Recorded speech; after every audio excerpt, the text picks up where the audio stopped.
Hallelujah, hallelujah. Sige kapatid, ipalakpak mo yan ng malakas para sa ating Panginoon. Kapatid, we are blessed. Dahil nandito tayo ngayon, buhay, may lakas, may sigla, at handang sumigaw ng malakas na Hallelujah!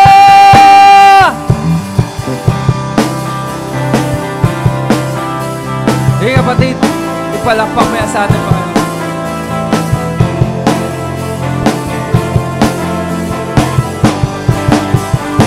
Come on, church! Every praise is to our God. Every word of worship with one accord. Every praise is to our God. Sing hallelujah! Sing hallelujah to our God. Glory hallelujah to our God. Every praise is to our God. Come on, every praise, hey, is to our God. Every word of worship with one accord. Every praise is to our God. Sing hallelujah to our God. Glory, hallelujah. Come on, church. Every praise is to our God. Every praise is to our God. Every word of worship with one accord. Every praise is to our God. Sing hallelujah. Hey, glory, hallelujah. Every praise is to our God. Every praise, hey, is to our God. Every word of worship with one accord. Every praise is to our God. Sing hallelujah to our God. Glory, hallelujah is to our God. Every praise is to our God. Come on, church. God, my Savior. God, my healer. God, my deliverer. Yes, He is.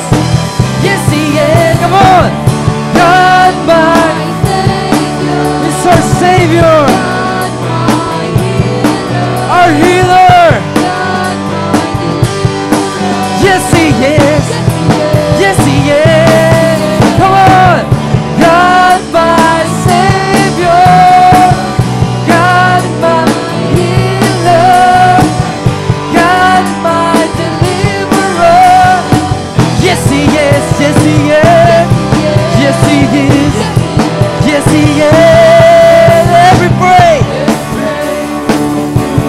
Yes, oh Lord. With one accord. Every praise. Every praise. Every praise. Every praise. Every praise. Every praise. Every praise. Every praise. Every praise. Every praise. Every praise. Every praise. Every praise. Every praise is to our God. Hallelujah. Come on, put your hands together to Jesus. We are one family, one spirit, and one God. Come on. Hey. Every tribe will see your glory. Every nation bow before you. Yes, oh Lord. All the treasures turn to ashes in the light of you. Jesus, as we're singing, oh, put your hands. Hallelujah.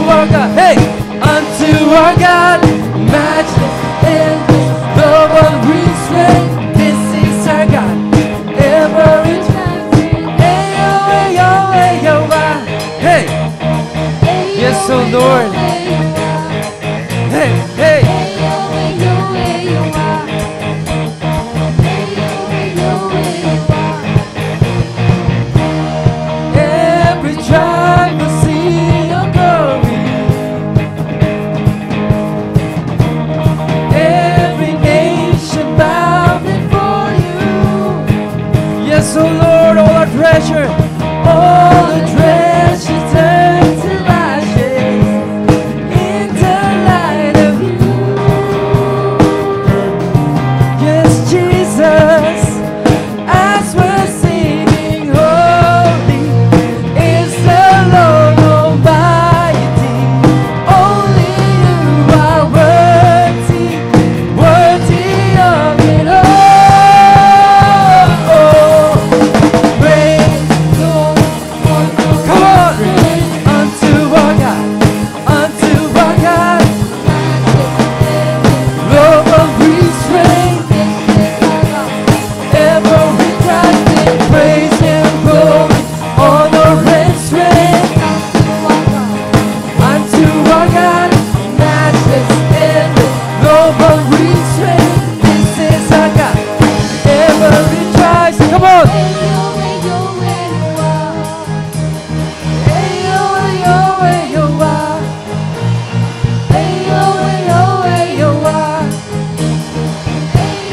Let's declare this, kapatid. There is no one like our God. Sige, ipagsigawan mo yan, kapatid. Siya ay nag-iisang Diyos sa buhay natin, kapatid. At wala siya, wala kang katulad, O Diyos. Wala kang katulad, O Diyos. Wala kang katulad, O Diyos. Wala kang katulad, O Diyos. Praise and glory, honor and strength unto our God, unto our God. Love of restraint. This is our God. Every time sing praise and glory, honor and strength unto our God, unto our God. Matchless endless, love of restraint. This is our God. Every time sing praise and glory, honor and strength unto our God, unto our God. Matchless endless, love of restraint. This is our God. This is our God. There is no one like our God. Sige, kapatid. There is no one like our God. There is no one like our God. There is no one like our God. Yes, oh Lord, thank you for everything, Panginoon. At narito kami buhay, malakas, masigla. Hallelujah! Come on, church! Here we go! Wandering into the night, wanting a place to hide this weary soul, this vagabond. And I try with all my mind, and I just can't breathe to find I'm slowly drifting. Oh, vagabond.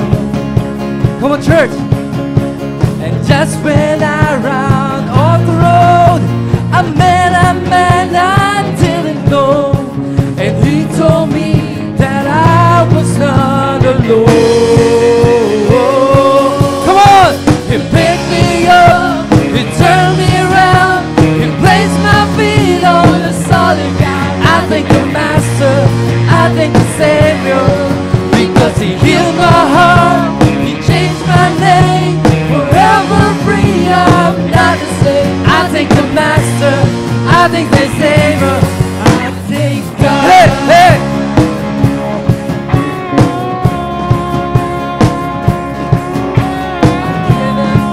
What I see, got no choice but to believe. My doubts are burning like ashes in the wind. Hey, hey! So long to my old friend. Burden and bitterness, you just can't keep them moving. No, you ain't welcome here. Come on, church! From now till I walk the streets of gold, I sing of how you saved my soul. This wayward son has found his way back home.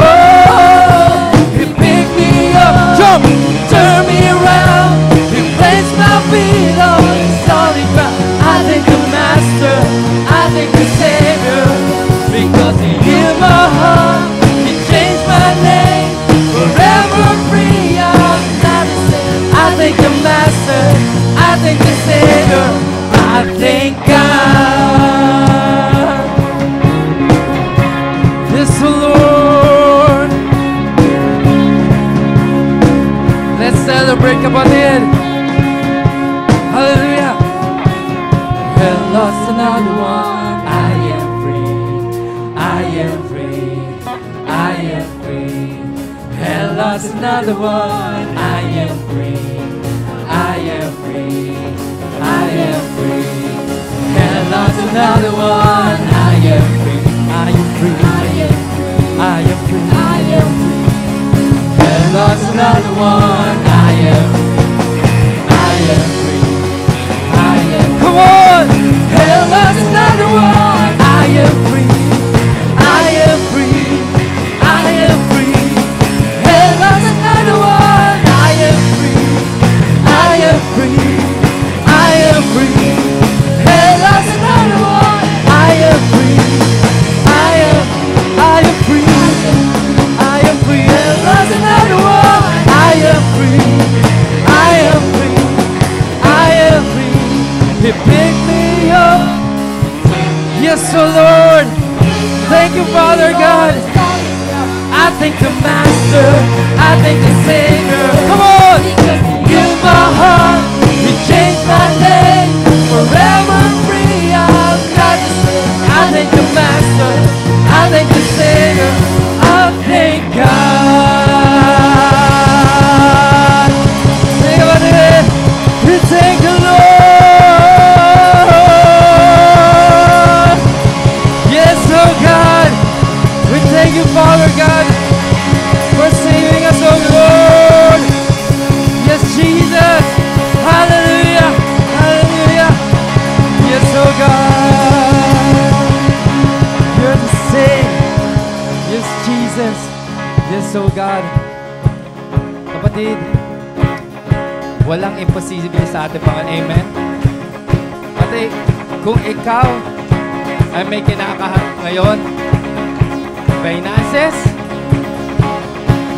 health problems, relationship, broken relationship.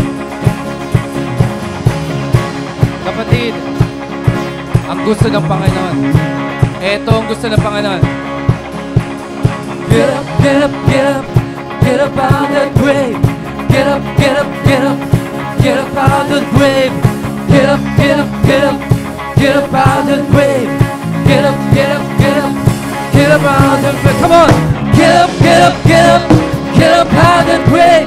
Get up, get up, get up, get up out of the grave. Hey, get up, get up, get up, get up out of the grave. Hey, get up, get up, get up. Come on.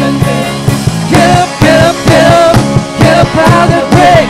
Get up, get up, get up, get up out of the grave. Get up, get up, get up, get up out of the grave. Get up, get up, get up, get up out of the grave. It picks me up, it turns me around, it makes my feet on the solid ground. I think the Master, I think the Savior. Hey, hey, because He used my heart, He changed my name. Forever free, I'm not the same. I thank the Master, I thank the Savior, I thank God. Oh,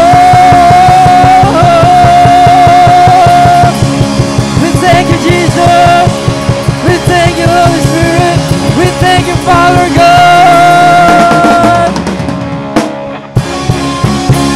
Yes, Jesus, you still the same. Holy Lord, you are holy. Hallelujah. Sing about it. Give the best love offering to Jesus. Yung para sa ating Panginoon. Woo! Yes, O Lord. Hallelujah, hallelujah. Napakabuti ng ating Panginoon. Amen. Tunay nga, hindi nagbabago. Kailanman hindi tayo binibigo ng ating Panginoon. Alam niyo ba, kapatid? Yung pagising pa lang natin kanina umaga is such a blessing para sa ating Panginoon. Amen. Dahil yung hininga ko, hininga nyo, yan ay galing sa ating Panginoon. Yung pagsasalita mo ng Yahweh, declaring that Our God is Yahweh. Sa declaration, kapatid, sa ating paghinga pa lang. Hindi natin alintana to, mga kapatid. Subukan mo huminga. Sige, kapatid. Subukan mo mag-inhale, exhale. Sige. 1, 2, 3. Inhale. Exhale. Inhale. Exhale. Kung magiging observant lang tayo, mga kapatid, pag inhale natin, then exhale natin, nasasambit natin ang pangalang Yahweh. Amen po ba? Pag nag-inhale ka, yeah. Pag nag-exhale ka, Yahweh. Yahweh. Yahweh. We're exalting the name of Jesus even hindi natin na-recognize sa ating mga sarili. Kasi yun ang simula ng ating buhay at yun ay nanggaling sa ating Panginoong buhay. Amen po ba? Ang sabi dito sa Genesis 2:7, Then the Lord God formed a man from the dust of the ground and breathed in his nostrils the breath of life. And the man became a living being. Kapatid, it's such an honor, it's such a privilege na gamitin natin to kung ano yung pinagkaloob sa atin ng Panginoon. Dahil yun ang purpose natin, to worship Him in spirit and in truth. Amen po ba? Handa na po ba mag-worship lahat ng mga anak ng Diyos dito sa COG ang ano? Declaring that He is God. Declaring that He is Lord.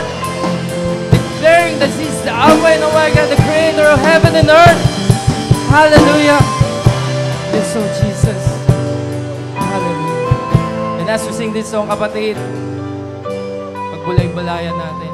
Napakasimpleng kanta pero kung nanamnamin natin every letter, every word, acknowledging our God is a great God. Amen. Hallelujah.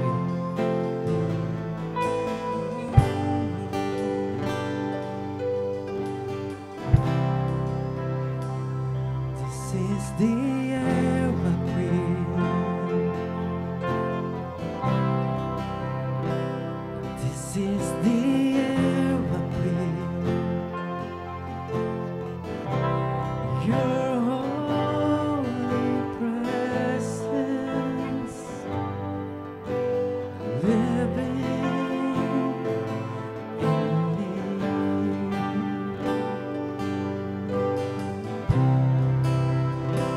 This is my daily bread.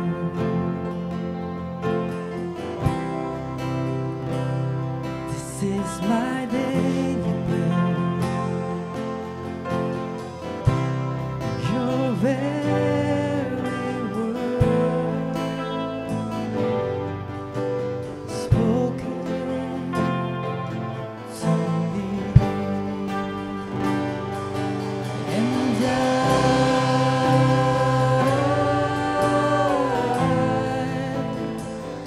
I'm desperate for you.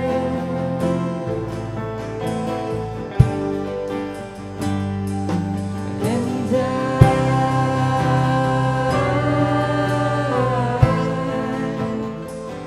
I'm lost without you.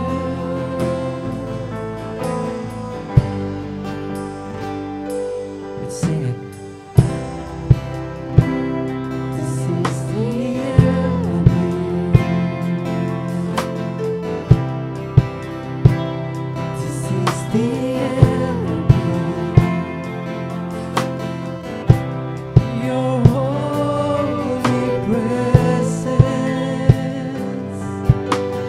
living in me. This is my day. This is my daily bread. Yes, Lord. This is my daily bread. Your very word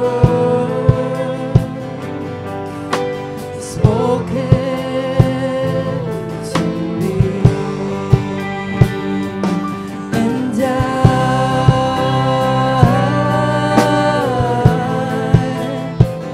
I'm desperate for you.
with your heart, kapatid. We're longing for you. Hallelujah. Let your holy presence be upon this place, Panginoon. We are nothing without you, Panginoon. And we declare now,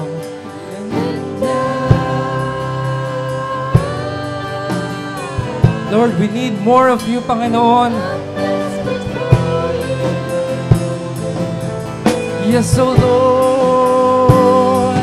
And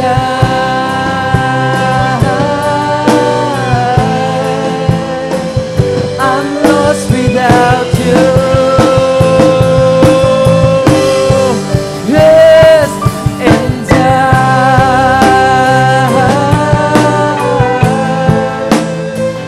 I'm desperate for you.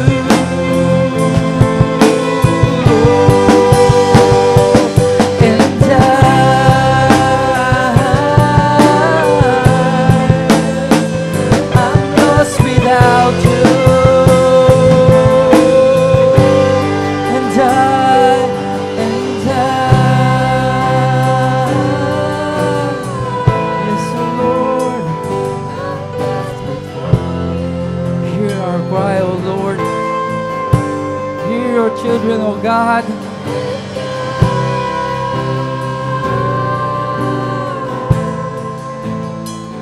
I'm lost without you.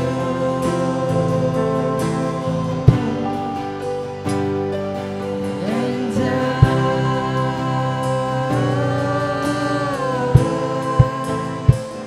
I'm desperate for you.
sing, Panginoon. Nagsusumigaw ang aming mga puso, Panginoon. Declaring you are the great God, you are the holy God. Wala kang katulad, Panginoon. Yes, oh God. In your name, yes, oh Lord. We found peace, Panginoon. We find comfort, Panginoon. Yung weight, gumagaan, Panginoon. Yung problema nandiyan, pero hindi namin alintana dahil nandiyan ka, Panginoon. By your name, Panginoon, we find strength, oh God. Dahil ang iyong pangalan ay nag-iisang pangalan. Ang iyong pangalan ang nag-iisang pangalan. You're the King of Kings. You are the Lord of Lords. You're the Alpha and Omega. No one can about you, Lord. Hallelujah. Yes, oh Lord. Your name stands above the Lord. Your name is the highest. Your name is the greatest. Your name stands above the Lord. All thrones and dominion, all power and possession. Your name stands above the Lord. Your name, your name, your name. Yes, your name. Yes, Jesus, your name. Hallelujah, you are Jehovah Rapha. You're Jehovah Nissi. You're Jehovah Shalom. It's your name, Panginoon. Ang aming pinangahawakan sa aming buhay, Lord. Yes, indeed, it's your name. Who can change your life, Panginoon? And the angels cry. Yes, Lord, all creation cry. You are lifted high, holy, holy forever. Hear people sing. Yes, oh Lord, you are holy.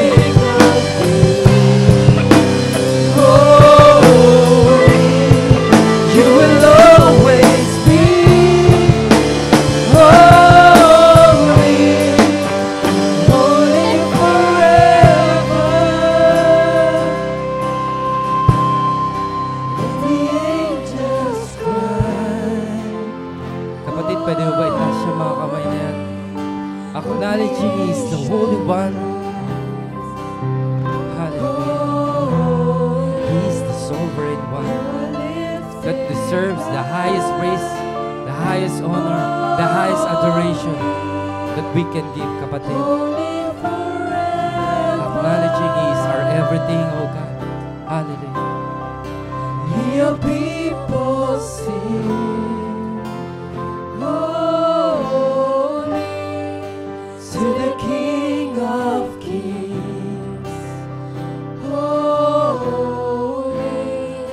you will always be holy, holy forever. You will always be, you will always be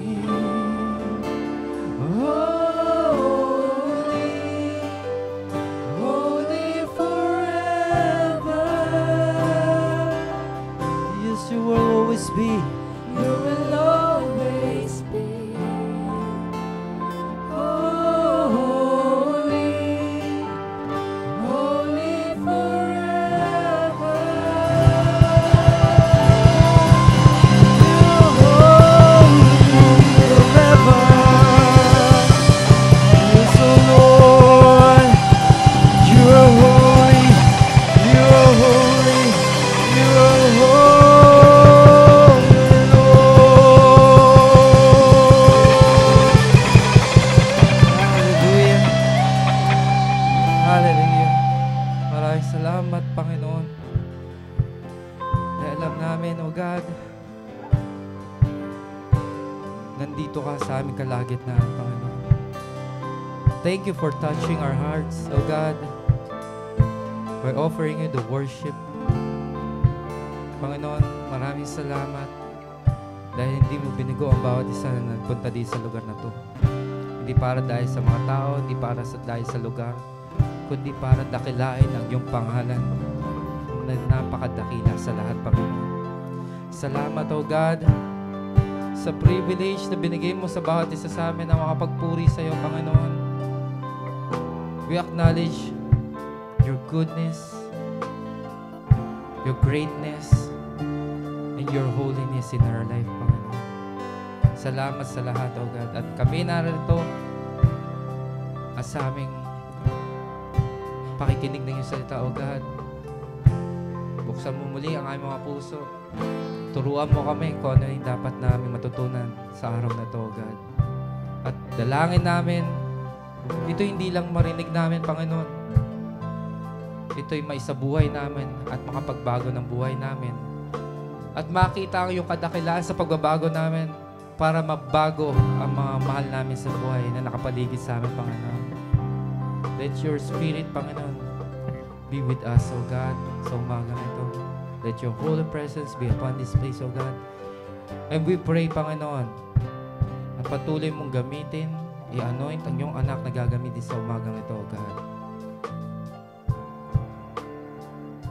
Ikaw ang gumamit sa kanya at yung salita lamang ang mamutawi sa kanyang mga labi upang yun makapagbago ng aming mga buhay sa araw na ito, O God. Maraming salamat, Panginoon, sa iyo ang lahat ng papuri, Panginoon. And let your will be done, Panginoon, sa araw na ito. And we declare victory upon victory, Panginoon, sa araw na ito. Hallelujah. In Jesus' mighty name we pray. Ang lahat ay magsabi ng Amen.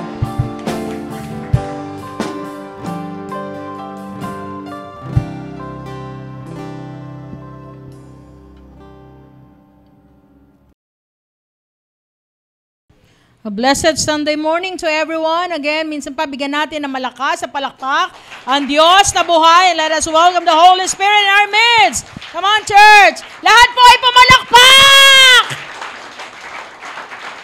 Okay. Kasi para sa Diyos po yan, di po para sa akin yan. Kaya wag po natin katatamaran. Amen po ba? Okay, welcome po sa COJ Angono, and we're so glad that you are here today. And we'd like to welcome all our guests, invited visitors, na mga first-timer po sa COJ Angono, you are most welcome. At natutuwa po kami that you are joining us today. Amen. And this is the first day of September. Amen. Naririnig niyo ba ang kanta ni Jose Marichan? Okay. And because this is the first Sunday of the month, we're introducing a new series. Okay, ito po ang title ng ating series for the whole month of September. Mirror, Mirror on the Wall. Familiar ba sa inyo? Okay. Para isa lang Familiar ba sa inyo yan? Amen. Okay, sa akin, okay, dinuktungan ko. Okay, si Doktora yan, si Brother Benedict. Dinuktungan ko ngayong linggo. Ang ginawa ko, mirror, mirror on the wall, do you see Christ in me at all? Yan. Tingnan mga katabi mo, naaninag mo ba si Kristo sa kanyang mukha? Yan. Okay. So why is the title of our series is Mirror, Mirror on the Wall? Kasi minsan, pag umaharap tayo sa salamin, minsan niloloko natin ang ating mga sarili.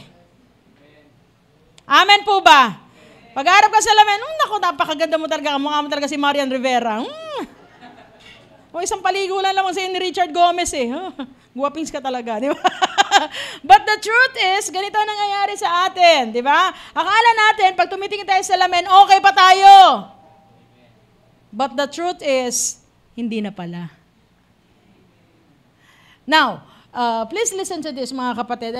This message, okay, medyo mabigat po talaga. Okay, parang nung piniprepare ko to, it's a way hard on my heart. Pero, this is the message that for some of you, you don't want to hear, but you must hear this or you need to hear this. Ito yung mensahe na siguro hindi mo gustong papakinggan, pero kailangan natin pakinggan. And please, ang pakiusap ko po sa inyo, pag tayo po'y nakikinig ng mensahe ng Diyos, wag po tayong tumingin sa iba. Ano po? Tingnan lang po natin ang ating sarili.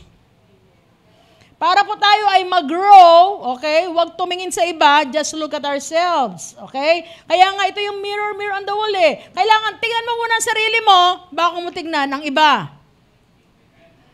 Amen? Okay, so let us start. Okay, so ito po ang title natin for the first part of our series, Fix a Flaw. Okay, Fix a Flaw. Okay, so ano ang ibig sabihin nito? Na minsan meron tayong mga kapintasan sa ating buhay na nakita, pero ang Diyos patuloy pa rin na gumagawa ng kabutihan sa ating mga buhay. Amen. At ang Diyos lagi nakahanda na ayusin tayo. Yun nga lang, we must do our part. We must be humble enough na magpaayos kasi ang Diyos natin ay hindi diktador na Diyos. Hindi ka pakikialaman ng Diyos hanggat hindi ka lumalapit sa Kanya. Okay, tandaan po natin yan. Okay, so pagdating sa ganon, akala natin, titingnan natin ating mga sarili. So this message will tell us na akala mo okay ka pa, akala mo strong ka pa, pero yung pala, baksak na pala sa harapan ng Diyos. Kasi iba po ang tingin natin, iba din ang tingin ng Diyos sa atin. Amen po ba? Okay, so pag-usapan natin ng strong. Kaya nga minsan, may nababalitaan kayo, itong taon to, di ba, ang galing-galing niya. Bakit? Ano nangyari sa kanya? Yan. Kasi nag-rely siya sa kanyang sariling strength, sa kanyang sariling karunungan, pero ang ending pala ng buhay niya ay napunta lang sa wala. Okay, this is the story that will describe the life of Samson. Kilala niyo po ba si Samson? Siguro sa inyo, familiar sa inyo si Samson, okay, the strongest man. He was anointed by God by strength, na sobrang lakas niya talaga. Okay, at alam niyo po ba si Samson, nung una, nung siya ay namumuhay, ang kanyang lakas ay ginamit niya sa kanyang pansarili. Anong ibig kong sabihin? Pag meron tumitira sa kanya, uumbagan niya. Alam mo yun? Pag nang bubuli sa kanya, bibigwasan niya. Until such time, okay, yung lakas niya, parang ginamit niya lang sa pansarili niya. Until such time that he encountered the Lord. Okay, meron pong labanan at doon sa Enhakore, okay? So, kalain nyo, grabe ang anointing niya pagdating sa strength. Kasi nakapatay siya ng libo-libo. Judges 15 verse 16, kung basahin ninyo. Libo-libo mga Filisteo using the jawbone of a donkey. Buto ng panga ng donkey, ang ginamit niya lang. Pak, pak, pak, pak. Libo ang napatay niya. Kaya lang, bigla sobra siyang nauhaw. Sabi niya, Panginoon, and then he cried out to the Lord. Sabi niya, Panginoon, napatay ko nga itong mga libo-libo to ngayon. No? Sobrang uhaw ako, Panginoon. Kailangan ko po na tubig. Baka mapatay ako ng mga sobrang uhaw ko, manghihina ako. And the Lord answered his prayer. Pinagkalooban siya, bumukal ng tubig, at siya'y nakainom, okay? And that was time that he encountered the Lord. And then, ang kasunod niyan, ito na. So verse 20 ng chapter 15, Samson led Israel for 20 years in the days of the Philistine. When he encountered the Lord, nung mamit niya na at nakilala niya na nalubos ang Panginoon, ang Diyos ang nagpo-provide, ang Diyos napakabuti. And then, he faithfully, ginawa niya na yung strength niya, ginamit niya na sa tama, faithfully, he served, and he became one of the judges of Israel. Si Samson. For 20 years, nalig niya, na-deliver niya, pinaglaban niya ang mga Israelita sa mga kalaban nito. And then, maganda ang nangyari sa kanyang buhay. Okay, kaya lang, in spite of this, sabi doon, 20 years na namuhay siya. Ayon sa pagkatawag sa kanya at sa anointing na ibinigay sa kanya ng Panginoon. Kaya lang, alam niyo ba, in spite of this 20 years, kung ano nangyari sa kanya, in spite of being faithful for 20 years, Samson had bad ending. Pwedeng mangyari sa atin ang nangyari kay Samson. Ilang taon, kapatid? Ilang taon? 10 taon? 20 years? Inayos ni Lord ang buhay mo? For how many years?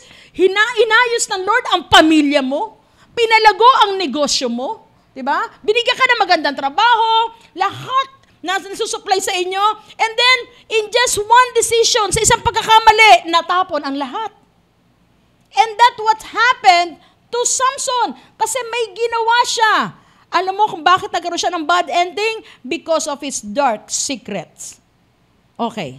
Kaya siya nagkaroon ng bad ending. Ito yung ending na sinasabi ko. Judges 16 verse 21.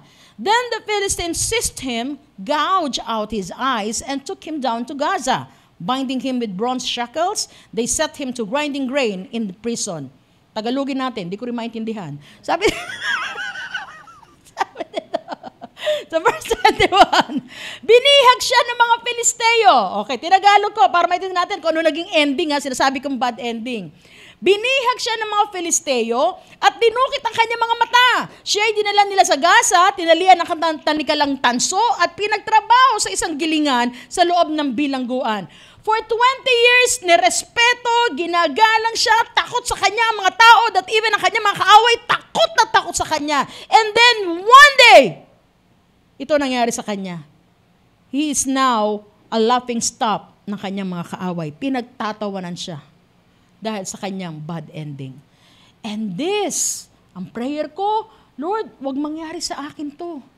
Na sa dami ng panahon, sa paglilingkod ko sa iyo, mapapunta lang sa wala. Pwedeng mangyari yon, kapatid. Just a one decision that you will make in your life, pwedeng matapon ang lahat ng ginawa ng Panginoon sa ating mga buhay. Amen po ba? Pwedeng mangyari ito. Kaya nga, this is the title. Kaya nga maganda ang mensahe na ito, mga kapatid. Pakinggan natin at alam ko, hindi aksidente na narito ka dahil gusto mong magpaayos sa Panginoon. Okay, this is the lesson of the story. Gusto ni Lord, maayos pa tayo. Hanggat may panahon pa tayo, magpaayos po tayo sa ating Panginoon. Okay, so what happened to Samson? Bakit parang from hero to zero? A great man, full of strength, anointed, di ba? As a leader, ngayon, ganyan na nangyari sa kanya. Tandaan natin, anuman ang ibinibigay sa atin ng Lord, sa isang igla, pwede rin tanggalin sa atin ng Panginoon. So, hindi natin pwede panghawakan, hindi tayo maging kampante. Malakas ako ngayon. Di ba, nababalitaan natin, grabe, ginamit siya ng malakasan, mga politicians, celebrity, di ba? Bisa siguro makakilala natin, ang lakas-lakas niya. Kaya lang, meron siyang ginagawa, hindi niya tinigilan. One day, nagulat ka na lang, hala, bakit nakulong siya? Hala, ba't ganyan na siya kapayat? Butot balat na lang.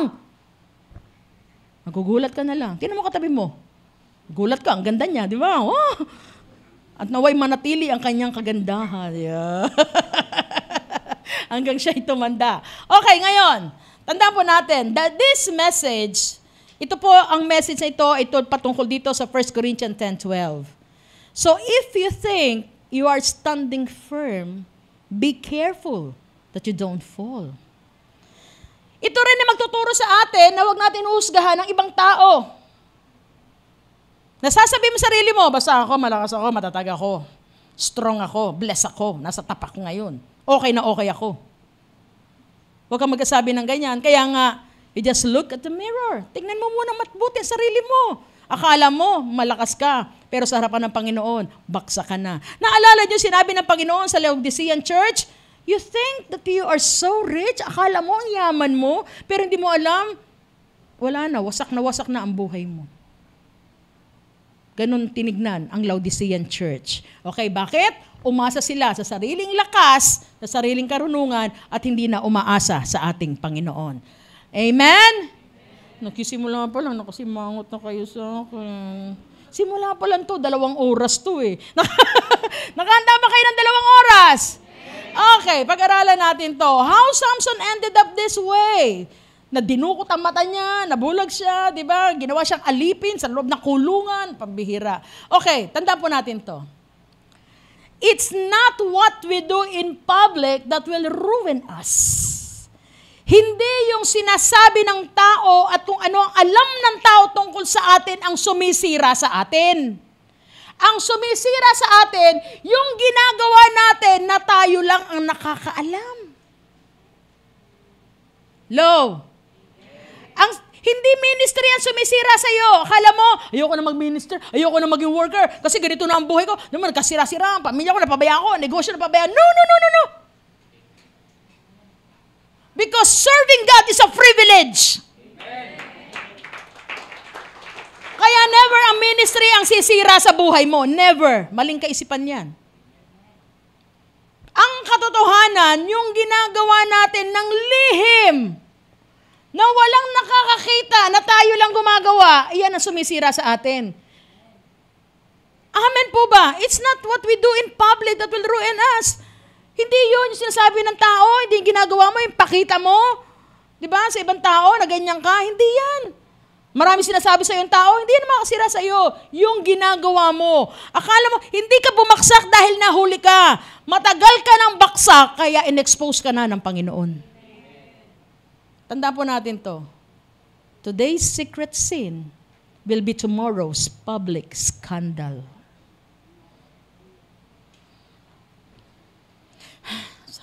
Sakit. Okay. Lahat tayo para sa atin itong lahat, ano? Sa atin itong lahat. No exemption for this. Kaya kapatid, beware of what you're doing na ikaw lang ang mag-isa. Kasi madali magpanggap, lalo pag dito sa pulpito, ang dali magpanggap. Pero pag ikaw na lang, doon nga nakakita yung integridad ng isang tao eh. Pag ikaw na lang at wala nakakakita eh. Yung sinasabi mo, yung ginagawa mo, doon nakita. Kaya sa sikreto, ano ginagawa mo? At tandaan natin, God knows everything in our lives. Sabi nga sa Matthew, bilangan ng ating buhok, alam ni Lord. Ano pa yung akala mo wala nakakita? Alam ni Lord yan. Yung nanonood ka ng mga pornography, alam ni Lord yan.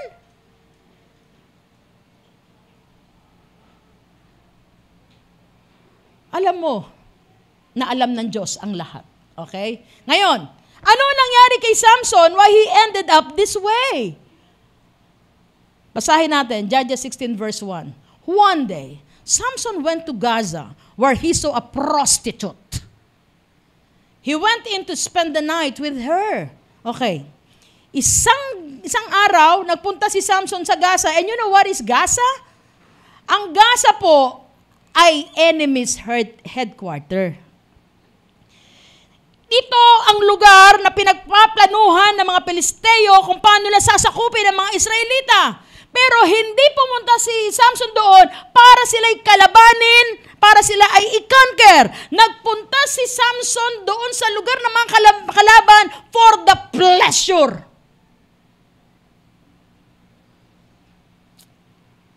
Gusto kong sumaya eh. Gusto kong sumaya. Binigyan siya ng lakas ng Panginoon, ang purpose ni Lord, to deliver, to protect the Israelites. Kaya lang, pupunta ka sa kalaban, hindi para sila girahin. Pupunta ka para sumiping sa prostitute. Para gawin mo yung layaw ng laman mo. Sometimes we do that. Di ba? Take note of this. Alam niyo ba yung Gaza kung nasaan? Ang hometown, ang pinanggalingan ni Samson ay sa Zohar. Zohar is the birthplace and the hometown of Samson. And going to Gaza, going to Gaza, it will take 25 miles or 25 miles. Ngayon mga kapatid, during that time, walang Uber, walang Grab. Malamang, naglakad lang si Samson. Pero alam niyo ba, dahil ayaw ko kayo mahirapan sa pagko-compute, ako na lang nag-compute. Gumana ako. Yeah. 25 miles, ipag i-convert mo sa bawat hakbang ng tao, it will take 56,800 steps going to Gaza. Anong ibig sabihin niya mga kapatid? 56 times na step para siya pumunta doon sa lugar na kung saan siya ay mahuhulog, maruruwi ng kanyang buhay. And every step, 56,800, binibigyan siya ng opportunity ng Panginoon. Samson, talikuran mo yan. Huwag kang tumuloy dyan. 56,000 times. Hindi pinag-isipan ni Samson yun. Kinalimutan niya yung 20 years na kabutihan at pagsama ng Diyos sa kanya. Ano na naig kay Samson? Mas pinaglaban niya ang kasalanan kaysa sa kabutihan ng Diyos. Kapatid, ikaw, I don't know about your secret sin. Pero kung ilang taon mo nang ginagawa yan, kapatid, every day, binibigyan tayo ni Lord ng opportunity para tumalikod sa kasalanan na yan. If you are a genuine Christian, kung tayo ay totoong Kristiyano at tumanggap sa Panginoon, you have the Holy Spirit that will convict us. At alam mo na ang iyong tinatahak na direksyon, ito ay mapupunta sa maling destinasyon, sa kapahamakan. Pero pinipigilan mo sarili mo, pinaglalaban mo pa rin, gusto ko to Lord masarap dito enjoy ako dito Mga kapatid, ito ang nasa isip ni Samson. Though he was given 56,800 opportunities para talikuran yan, pero never, at naniniwala ako, sa bawat paghakbang na yan, mayroong grasya ang Panginoon para tutulong sa kanya na talikuran ang kasalanan. At tayo rin, alam mo, yung hakbang mo yan, papuntang immorality, papuntang adultery, papuntang homosexuality. Kapatid, God is warning you. 1 Corinthians 6:9, nakatala doon ang mga hindi magmamana ng kaharian ng langit. Alam mo yun. We received the Holy Spirit to convict us. Pero pilit mong pinaglalabanan sa buhay mo. Ayaw mo. I-convict ka. The truth is, we are not stupid. Excuse me for the word. We are not stupid na para maalam natin na kinukonvict na tayo ng Holy Spirit. The problem is, we are stubborn. Matigas ang ating mga ulo. Hello? Kanina, saya-saya nyo nag-praise and worship kayo ngayon. Amen. Amen. Amen.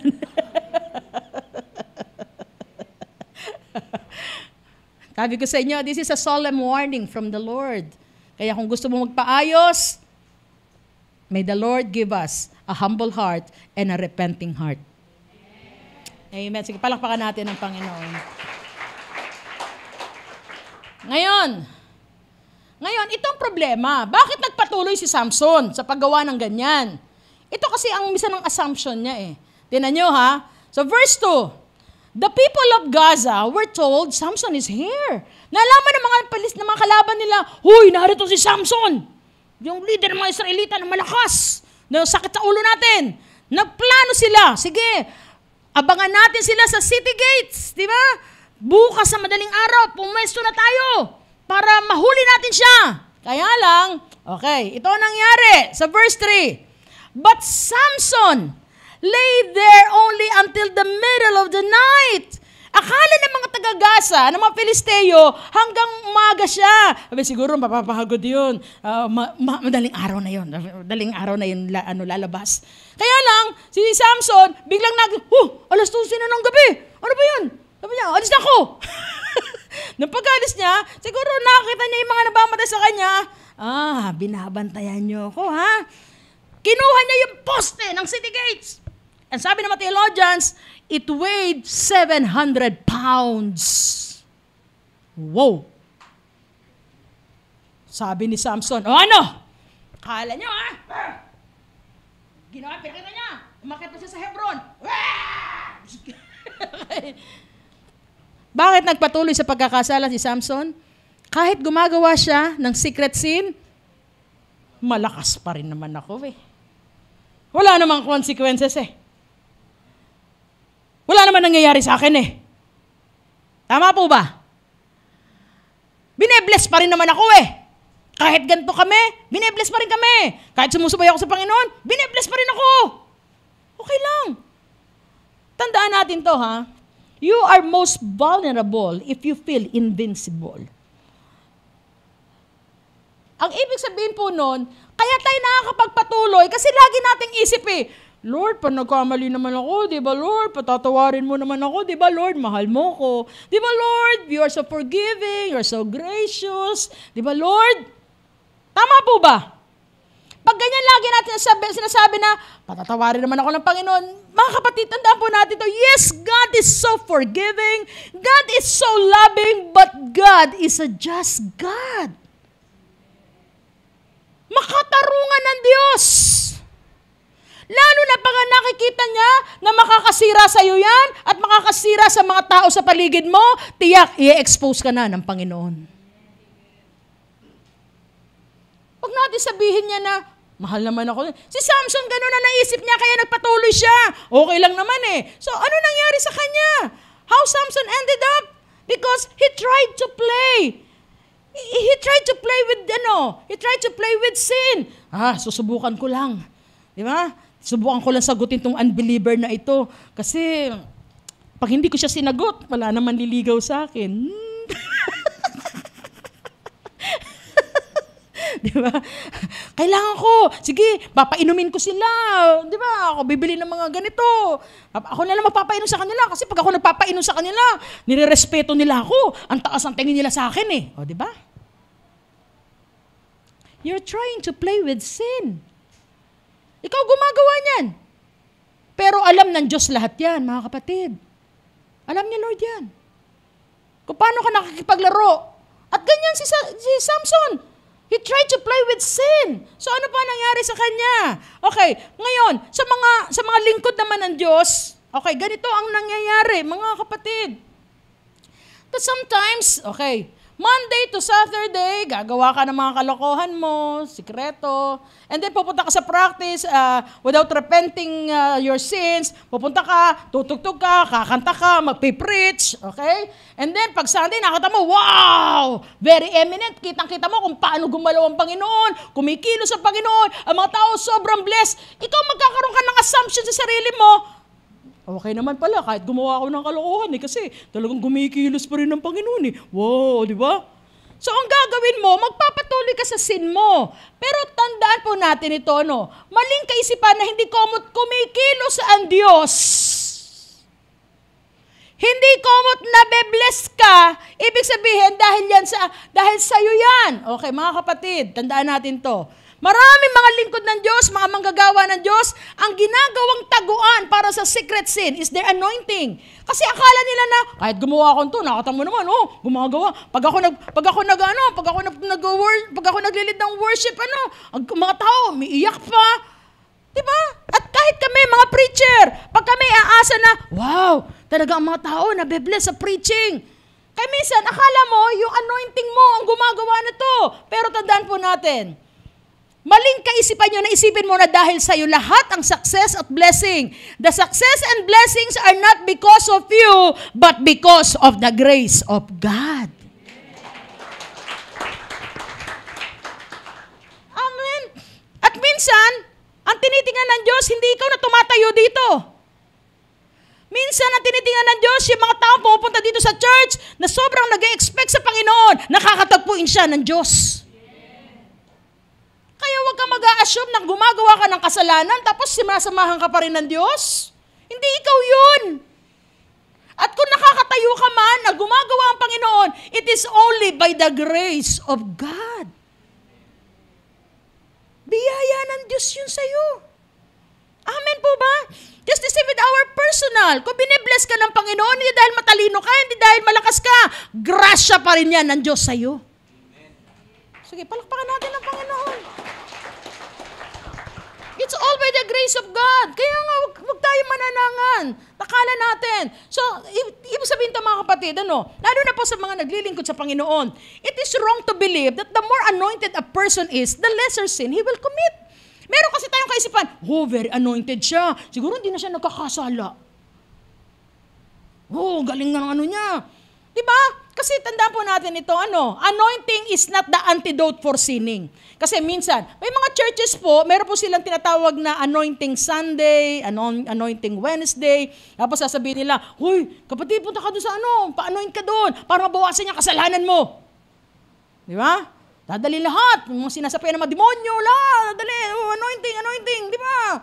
Tapos, di ba? Paglabas ng doon sa lugar na yun, nawala, paglabas, sinalubong uli, demonyo uli. Hindi ang anointing ang makakatanggal ng kasalanan natin.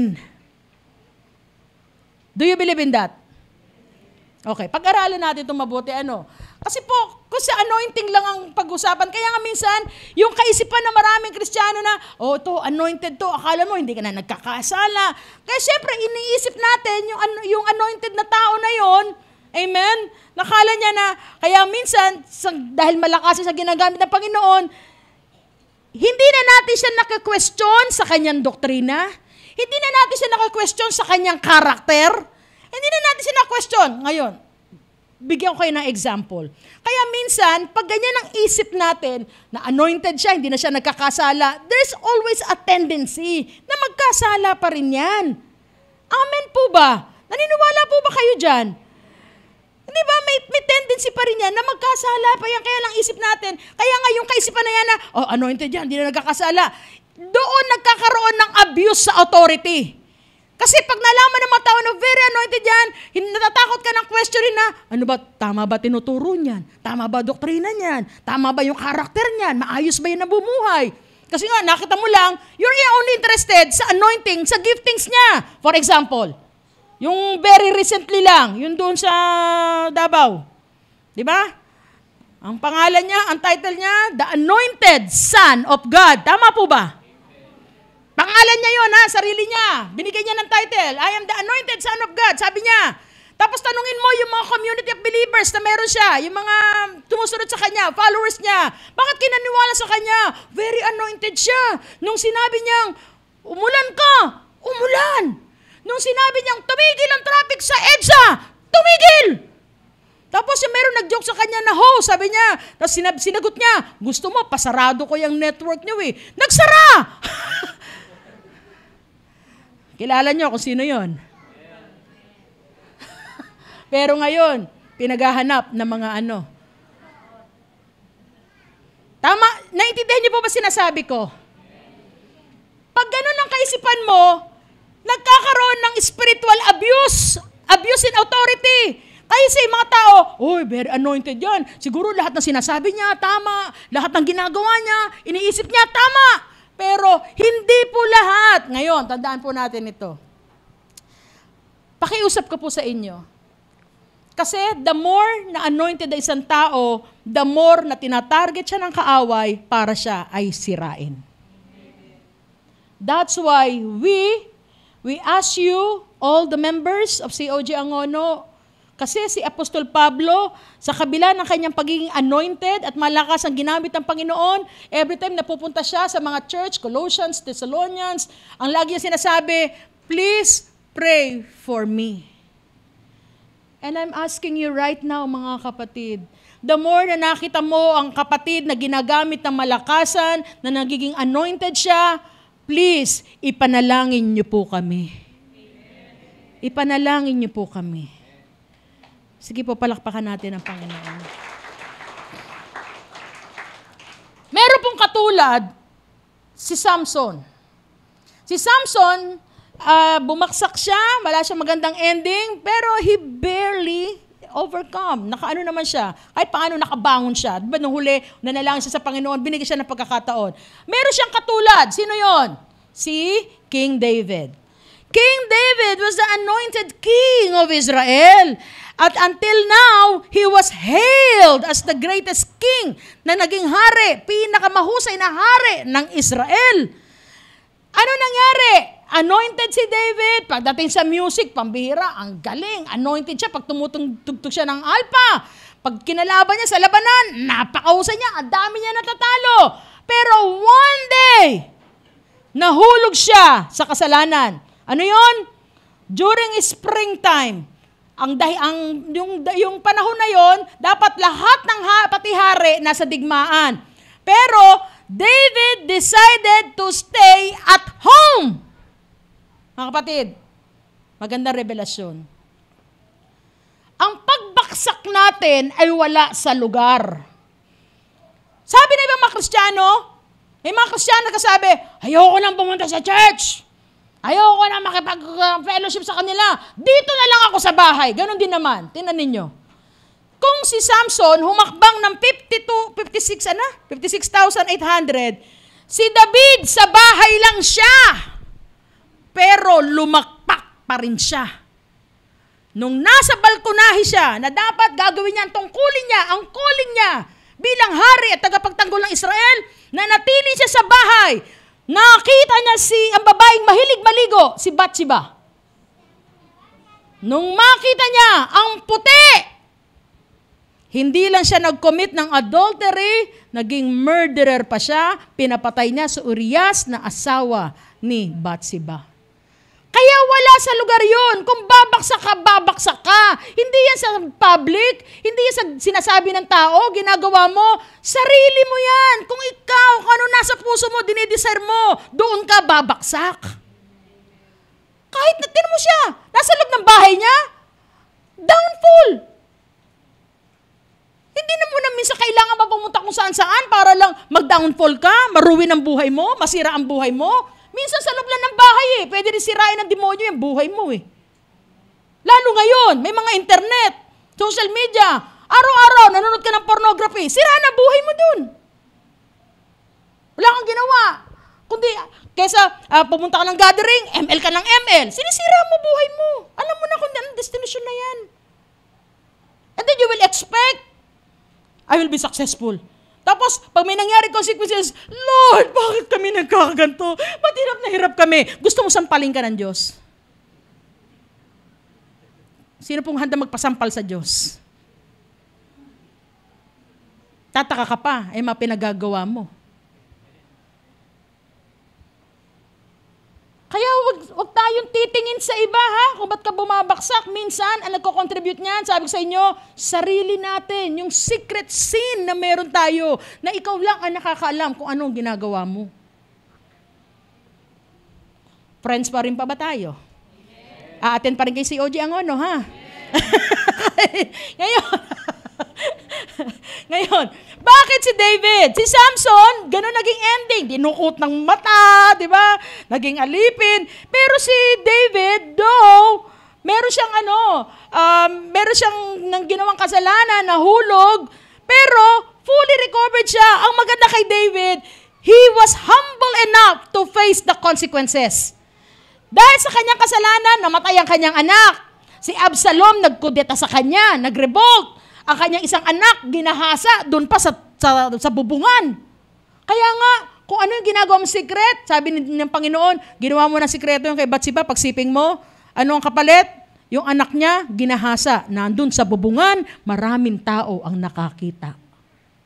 Please, don't wait that our secret will be exposed. Amen? Anong kaibahan ni David kay Samson?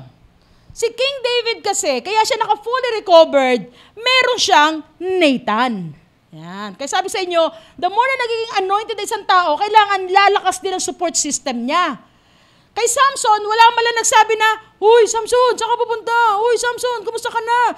Ang lodi ninyo, may pangangailangan, nalulungkot na, nai-stress na, gustong sumaya, pumunta ng Gaza. Pero si David, meron siyang support system. The prophet Nathan. Naalala nyo, nung bumaksak yun, nangyari. Tapos, di ba, nagkwento si Nathan, sinabi sa kanya, pakwento, alam mo, may isang mahirap na lalaki, isa lang ang tupan niya. Tapos, meron mayamang, mama, kinuha pa niya yung isa na yun. Galit na galit si David. Sabi niya, grabe yung taong yun.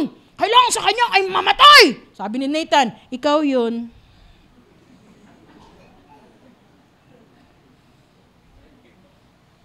Kaya blessing na meron nagko-correct sa atin. Kaya mga kabataan, magpa-correct kayo sa mga magulang nyo, magpasaway kayo.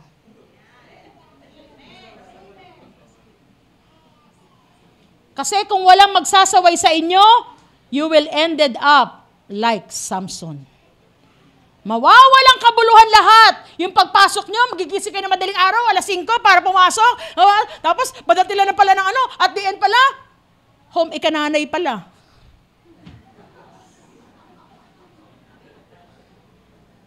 Sayangin nyo, sige, sayangin nyo.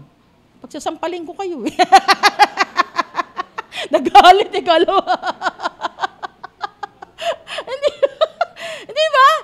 sige, huwag kayo magpasaway. That's the difference of David. That's why he was fully recovered. Merong nagsasaway sa kanya. May nagpapaalala sa kanya. Kaya maging dito sa church, that's why may tinatalaga tayo na cluster heads, ministry heads. Di ba? Please, tandaan po natin ito. Anointing requires accountability. Ang COG, ang Church of God World Missions po, ay ganito po ang sistema. Ano po? Meron tayong headquarters sa Cleveland, Tennessee. At ang namumuno doon, we have the General Overseer. At sa bawat bansa, nasa 189 countries na po, meron ang Church of God.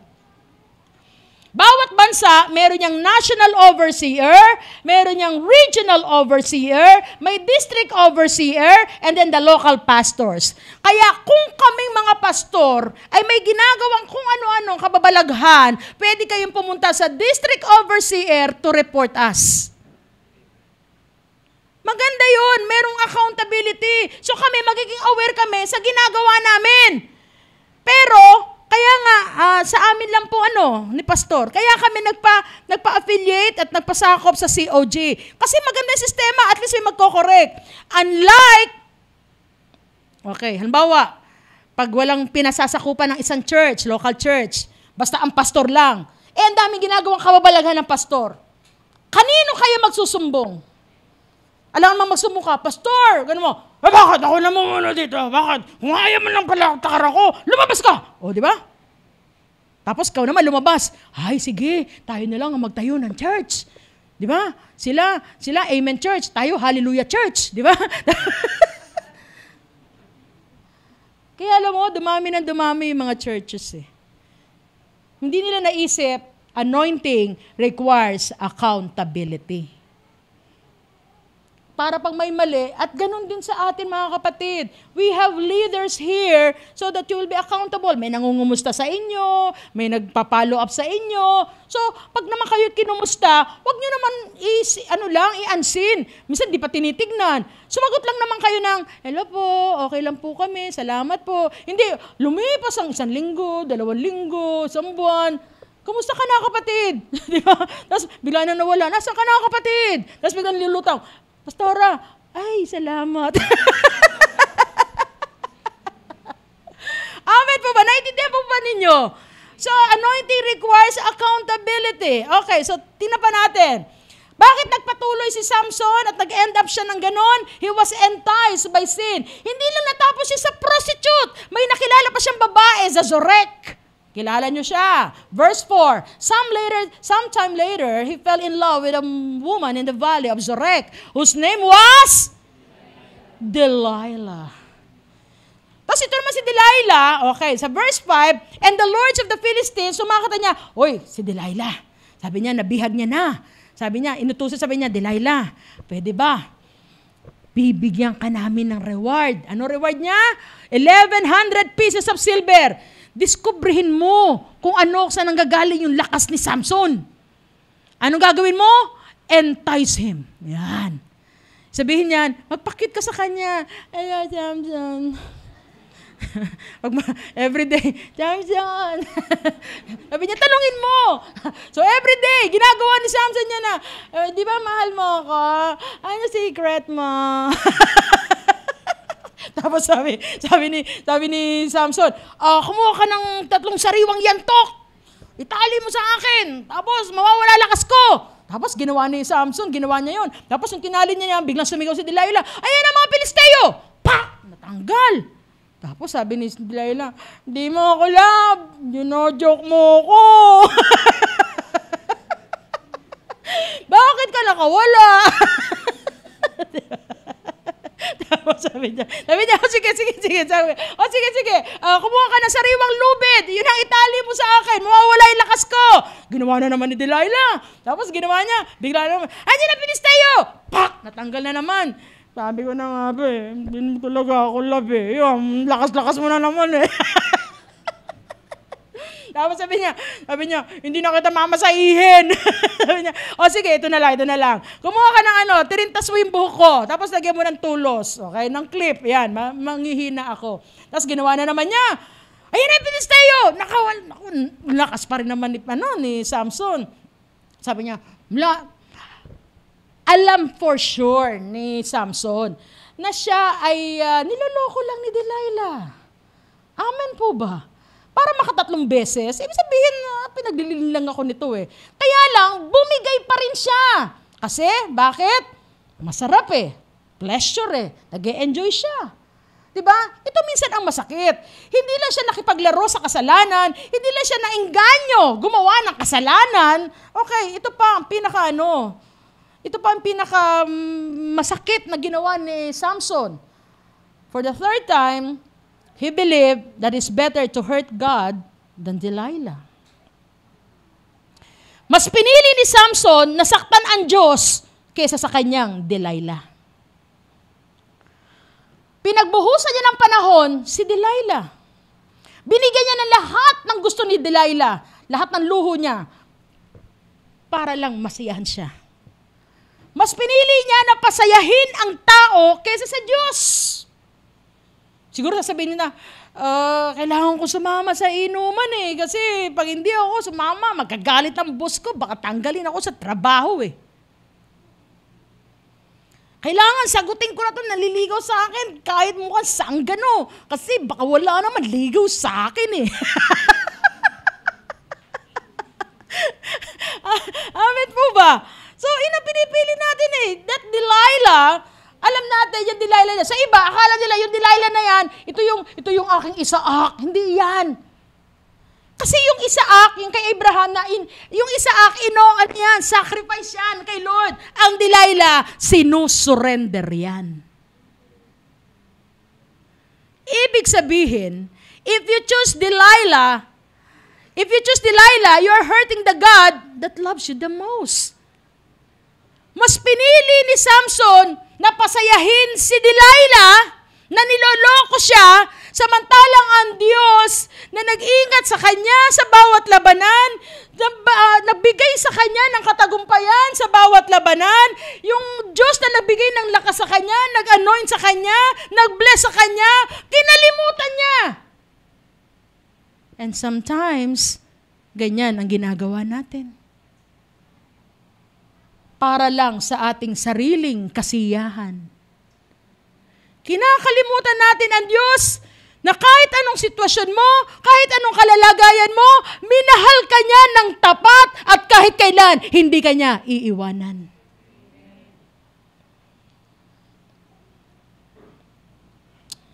Mga kapatid, itong pakiusap ko. Please, don't break God's heart. Kasi nung nasa krus na ang Diyos, nung nasa krus na si Jesus, wasak na siya. Para sa ating kasalanan. Sabi sa Isaiah, siya yung pinakapangit na nilalang during that time na nakapako siya sa krus. Wasak ang mukha niya, wasak ang katawan niya, ang likod niya wakwak. Pero pag ikaw namumuhay ka pa rin sa ganyang kasalanan, you are mocking the Lord and His sacrifice. Nilalapastangan natin ang ginawa ni Jesus sa krus. Para natin siyang dinuduruan uli sa mukha na sinasabi natin, wala kang kabuluhan sa akin, ang ginawa mo, walang kwenta yan sa akin.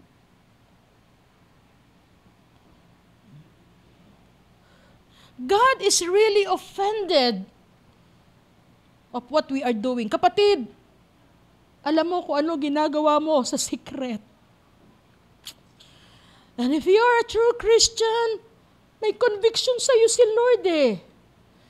And how many times that you walk every day, God is giving you the chance, anak, talikod na anak. May biyaya ako sa iyo, nak. May biyaya kita ng lakas para talikuran mo yan. And yet you ignore that mercy of God. You ignore the grace of God in your life. Pero alam mo, ang dulo niyan, kapahamakan. Bakit? Kasi mas pinipili mo yung ano. You choose your pleasure over your treasure. Na alam natin lahat na ang tunay na kayamanan ay ang pagkakaroon ng buhay na walang hanggan. And we are choosing the pleasure over that. Iniisang tabi natin lahat ng ginawa ng Panginoon sa buhay natin. Hindi lang yung pagliligtas niya sa krus sa Kalbaryo, that every day in your life naging maayos ang buhay mo, binigyan ka na maayos sa pamilya, magandang trabaho, magandang negosyo, you enjoy life. Parang sinasabi mo, sarili ko lang to, hindi ikaw to. And that's a big sin to us. Nakaka-offend yun sa Panginoon. Sobrang offending yun, kapatid. Amen? Na mas pinipili natin yung kasiyahan ng ating laman. That's why, mga kapatid, tandaan po natin to. Si Samson, 56,800 opportunities to turn back. Samson gave in to the sin he cannot give up. Kapatid, tandaan mo to, pag hindi ka kaagad nagpaayos kay Lord, lalamunin ka ng kasalanan. Lulunurin ka ng kasalanan. Until such time na mahirap ka na makaahon. Lulunurin ka ng kasalanan. At tandaan po natin to, di tayo mananalo sa kasalanan. Amen? Ang kasalanan, dadalhin ka niya sa kapahamakan. Kung si Lord yung ginawa niya sa krus, di ba? Tayo binigyan niya ng pag-asa, ng kalayaan, and He turned our sorrow into joy. Pag na kay Jesus ka, pag na kay Jesus ka, He will turn your sorrow into joy and your mourning into dancing. Pero kung mabubuhay pa rin tayo sa pagkakasala, kapatid, yung joy na yan magte-turn to sorrow. Hindi ka patatahimikin ng kasalanan na yan. Lagi ka mamumuhay na may takot sa puso mo. Natatakot ka na ma-expose, matatakot ka na malaman ng mga tao yung sikreto mo. Kaya nga, this preaching, this message, it's a way hard sa aking puso. Pero kailangan, walang exempted, lahat tayo. Amen. Kailangan tayo magpaayos sa Diyos. Kung ayaw natin mag-end up na katulad ni Samson, na mabaliwala ang lahat ng binigay sa atin ng ating Panginoon. Okay, tandaan po natin to, we can never win to sin, but we can die to sin.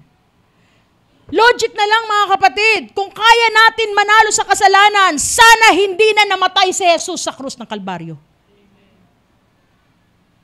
Kung kaya rin lang natin, kaya ko naman, malakas naman ako, matalino ako, kaya kong overcome ang sin. No, you cannot.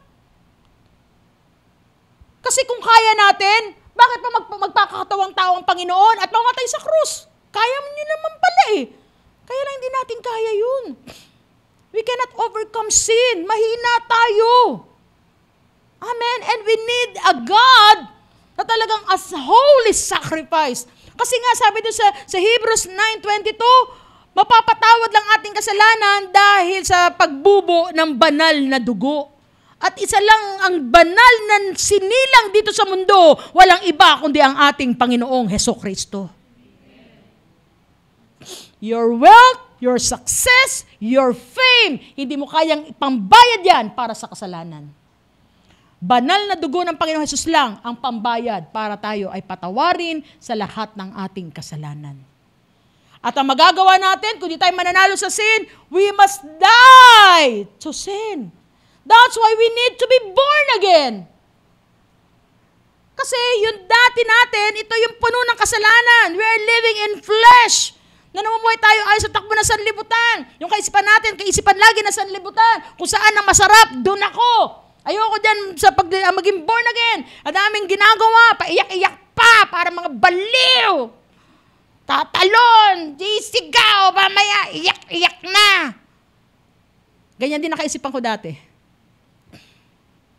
2 Corinthians 5:17, if you belong to, pag ikaw nakipag-isa na sa Panginoon, if you are one in Christ, the old has passed, the new has come.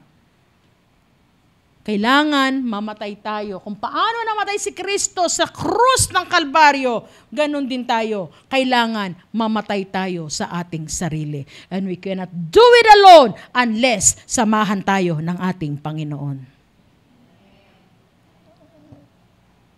That's why He gave the Holy Spirit to convict us. Sige, palakpakan natin ang Panginoon. Kapatid, if we will not fix our clothes today, one day, sin will disgrace us. Papahiyain tayo ng kasalanan na yan. Maniwala tayo.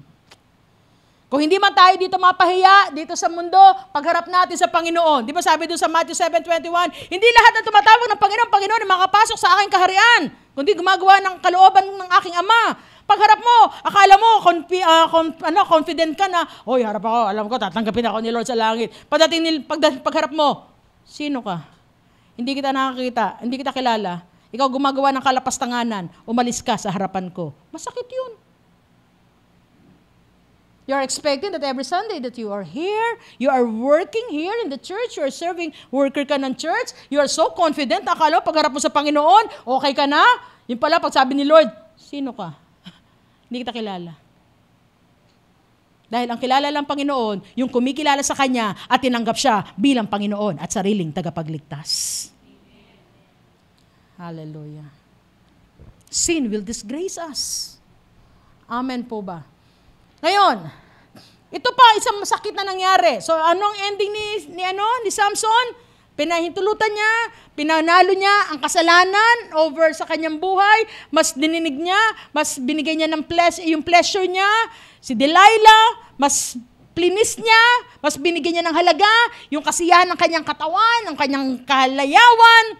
Ngayon, sabi sa verse 21, binihag siya ng mga Filisteo at dinukit ang kanyang mga mata. Siya ay dinala nila sa Gaza, tinalian ang talingkalang tanso at pinagtrabaho sa isang gilingan sa loob ng bilangguan. This is isa pa na nangyari sa kanya. Judges 16:20.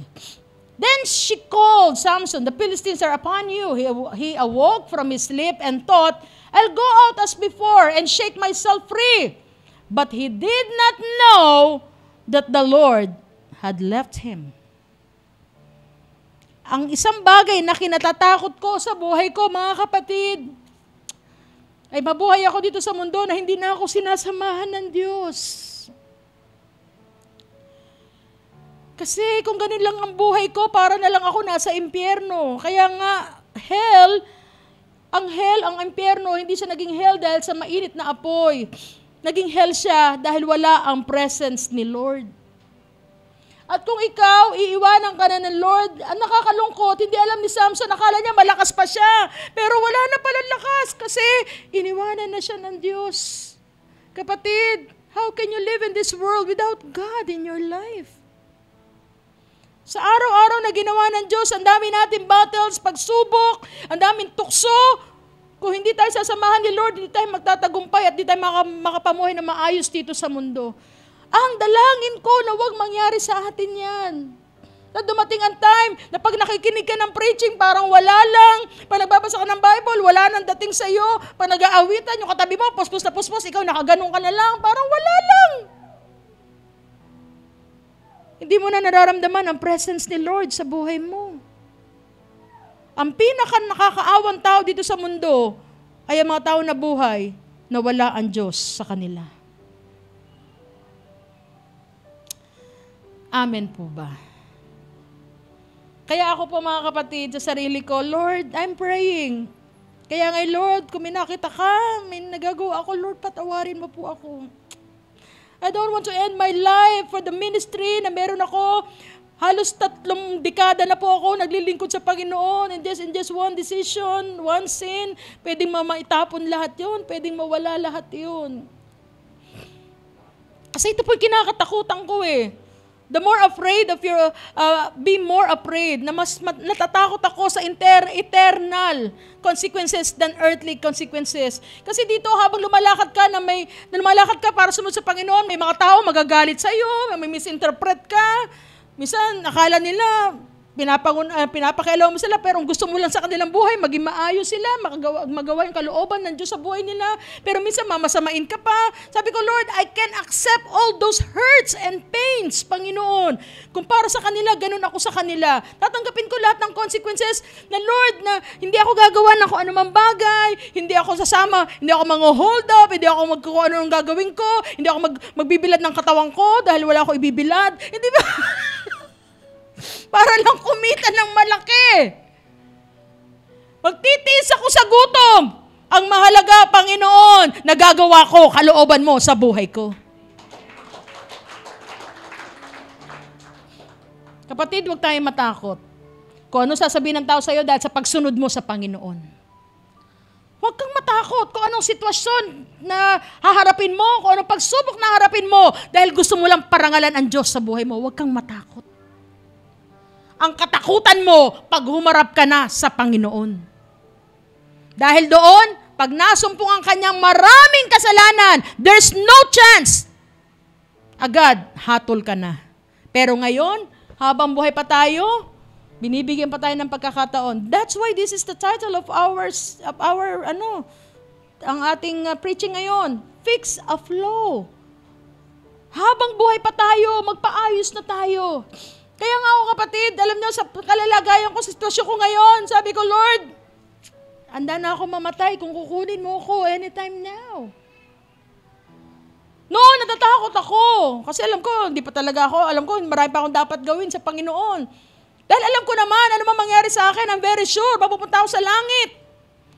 Pero, gusto kong pumunta na langit, not to relax. Kasi sa iba, mga tao, akala nila, sa mga Christian, ay salamat, nasa langit na ako, wala nang paghihirap, di na magtatrabaho, di na mag-aaral, wala nang sakit. Para relaxation lang ang langit. Pero sa akin, I'm excited to go to heaven. Bakit? Because I want to see my Lord and Savior face to face. Gusto kong makita na pag in-welcome niya ako, yung kamay niya na iaabot, na makita ko yung, Lord, yung kamay mo na pinako sa krus para sa aking kasalanan. Makikita ko yung katawan niya na nabayubay sa krus, hinataw, sinaktan para sa aking kasalanan. At gusto ko, Lord, pagharap ko sa inyo, hindi na ako haharap ng ganito. Gusto ko, Lord, humarap na may corona sa harapan mo. May corona ako. Nasasabihin ko sa Diyos, Lord, this crown symbolizes my appreciation. Ina-appreciate ko, Lord, ang lahat ng sakripisyo mo para sa akin. Lord, this crown symbolizes that I live a life worthy of my calling. Na pinaglaban kita over sins sa buhay ko. Because you are worthy, Panginoon, na pag-alayan ng corona. Hindi ako harap sa iyo na wala lang. Harap ako sa iyo, Lord, at ibibigay ko sa iyo ang corona. Corona, Panginoon, na namuhay ako na may kabanalan sa iyong harapan, na kahit nasa mundo ako na puno ng kasalanan at tukso, pinili kita. Ikaw ang aking pasayahin sa buhay ko. Kapatid, I don't know about you, pero gusto ni Lord na ayusin ka. Huwag mong hayaan na lamunin ka ng kasalanan na yan. You have a conviction, naniniwala ako. Kaya lang pinipilit mo, pasayahin yung pleasure mo, pasayahin ang katawan mo. Mas ginagastusan mo yung kalayawan na magdadala sa iyo sa kapahamakan, pero pagdating kay Lord, tipid na tipid ka, ayaw mong bumunot. Na alam mo, marami magbe-benefit, marami maaakay na kaluluwa. Pero pag sa layaw, kaya-kaya mo maglabas kahit magkano. Isa lang bagay yun. Mas pinipili mo ang pleasure kesa sa treasure. Mas pinipili mo pasayahin ng tao kesa sa Diyos. This is the time, kapatid, na pag-isipan nating mabuti. Gusto nyo ba na lamunin tayo ng kaaway? We can never win to sin unless you surrender that to the Lord. Isang bagay, para makalaya tayo sa kasalanan, let us surrender. Kaya ngayong umaga, I will invite you here in front. Alam mo sarili mo, kilala mo sarili mo. Huwag kang manangan dyan sa katabi mo. Hindi ka liligtas ng katabi mo. Si Lord ang magliligtas sa iyo. At habang binibigyan tayo ng pagkakataon na tumalikod sa kasalanan, then isang hakbang mo lang dito, step forward. Ang ibig sabihin niya, Lord, I'm turning back from my sin and I'm going closer to you, God. Why don't you step forward here? Yung gusto mo ipapanalangin kayo ng mga church leaders. Magpakatotoo tayo, mga kapatid. Because our God is a God of truth.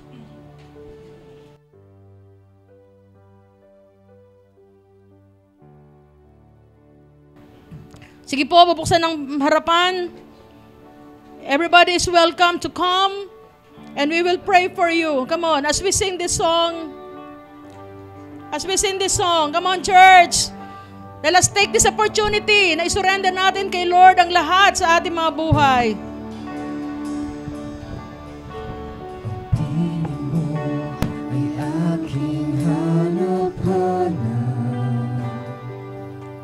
Sa gitna ng bawat takot at paghihirap,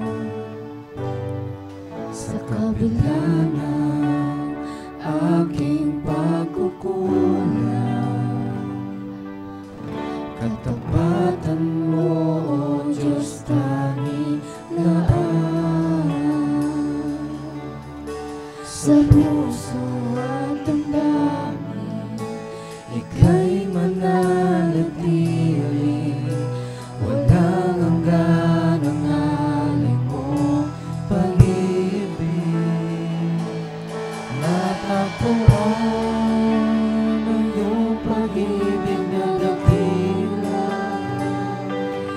doon sa krus ako'y iyong pinalaya. Jesus, ako'y aamin nang walang hanggang pagpupuri. Ang puso ko'y sa'yo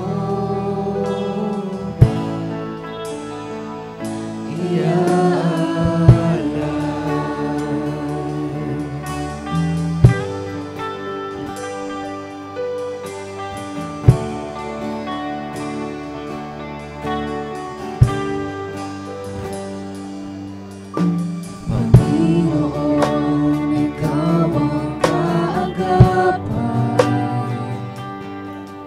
Kabutihan mo sa'kin di nagkukulang. Panginoon, ikaw lang ang kailangan. Magpagkailanman sa'yo ako'y mananahan. Sa puso at damdamin, ika'y mananatili, walang hanggan ang alay mo pag-ibig. Natagpuan ang iyong pag-ibig na dakila, doon sa krus ako'y iyong pinalaya. Jesus, ako'y aamin nang walang hanggang pagpupuri. Ang puso ko'y sa'yo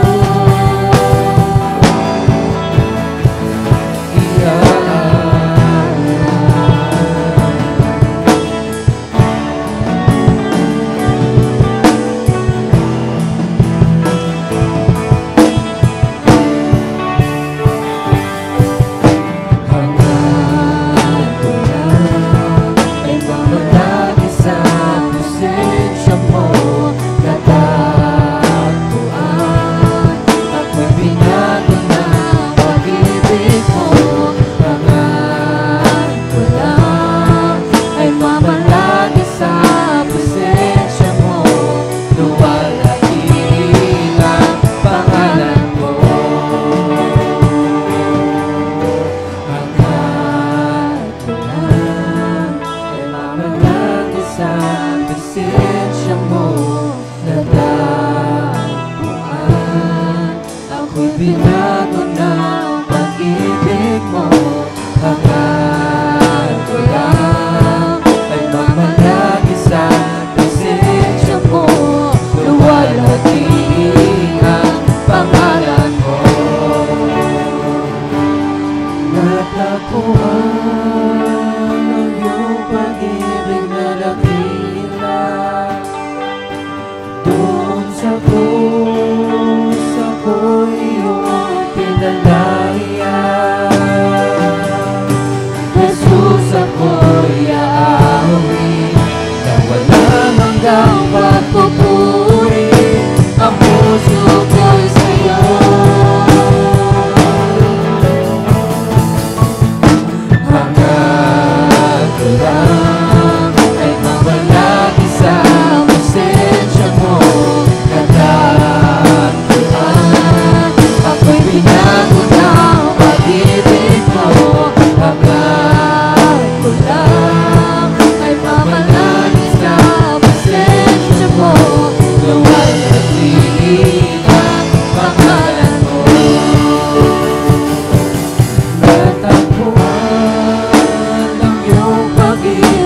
dakila. Buong sa puso ko iyong pinangyarihan. Jesus, ako'y aawi na walang hanggang pagpupuri. Ang puso ko'y sa'yo. Natagpuan yung pag-ibig na dakila.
iyong pinanariyan. Jesus, ako'y aawin na walang hanggang pagpupuri. Ang puso ko'y sa'yo. For the last time! Hangad mo lang ang mamalagi sa presensya mo. At kung itago na pag-ibig mo, hangad mo lang ay mamalagi sa presensya mo. Luwalhatiin ang pangalan mo. Luwalhatiin ang pangalan mo. Luwalhatiin ang pangalan mo. Maraming salamat, Panginoon, for reminding us, O God, that this is our calling, Panginoon. Na sinabi mo sa 1 Corinthians 10:31, that whether we eat or we drink, do it for the glory of God. And we know, Lord, kahit sa kami na doon, wala man nakakakita sa amin, pero Ikaw, Lord, kitang-kita mo, Lord, ang mga ginagawa namin in secret places, O God. Lord, dalangin ko po, Panginoon, na kung ano man ang ginagawa namin, O Diyos, kung sa sikretong lugar, gawin namin ito, Lord, para Ikaw ay sambahin namin. Lord, awitan ka namin at makipag-usap lagi sa iyo. Dahil sa ganung paraan lang, doon kami magiging malakas, matatag, na ano man ang tukso na lumapit sa amin, hindi ito makakapanaig. Lord, give us that strong desire, the strong conviction of the Holy Spirit, O God, to turn back sa mga sins, O Lord, sa mga tukso na binabalandra sa amin ng kaaway, na pananaigin namin ang kabutihan mo at hindi namin sasayangin ang lahat ng pinagkatiwala mo sa amin. Panginoon, that we may enjoy life in this world dahil Ikaw ang Diyos na kasama namin. Salamat, Lord, sa mga kapatid na nagpatuwid, nagpatama, nagpaturo. Lahat kami, Panginoon, sobra kami nagpapasalamat sa iyo for the wonderful message, for the wonderful blessing that we receive from you. Lord, itago mo ng malalim ito sa aming mga puso. Malalim na malalim sa aming puso, sa aming mga kaluluwa, sa aming mga isip. At habang kami nabubuhay, Lord, iibigin ka namin, Panginoon. And we will choose you. Na ikaw lamang ang aming papasayahin sa aming buhay. Thank you, Lord. In Jesus' name we pray. Amen and amen.